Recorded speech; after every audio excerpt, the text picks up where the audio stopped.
নুসরাত জাহান রাফি হত্যা মামলায় এলো বহুল প্রতীক্ষিত হাইকোর্টের রায়।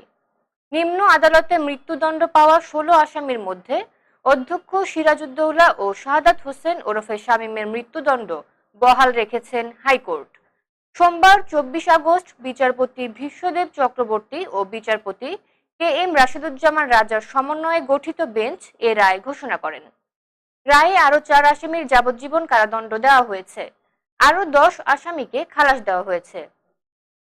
২০১৯ সালের ৬ এপ্রিল সোনাগাজীর মাদ্রাসার ছাদে নুসরাতকে হাত পা বেঁধে গায়ে কেরোসিন ঢেলে আগুন ধরিয়ে দেওয়া হয়। গুরুতর দগ্ধ অবস্থায় ঢাকা মেডিকেলে চিকিৎসাধীন ১০ এপ্রিল মারা যান তিনি। এর আগে একই বছরের ২৪ অক্টোবর ফেনীর নারী ও শিশু নির্যাতন দমন ট্রাইব্যুনাল মামলার ১৬ আসামিকে মৃত্যুদণ্ড দেওয়া হয়েছিল। হাইকোর্টের নতুন রায়ে সেই সাজায় বড় পরিবর্তন এসেছে। ১৬ জনের মৃত্যুদণ্ড থেকে এখন বহাল থাকলো মাত্র ২ জনের ফাঁসি। নুসরাত হত্যা মামলার এই রায় নিয়ে এখন পরবর্তী আইনি প্রক্রিয়ার দিকেই সবার নজর।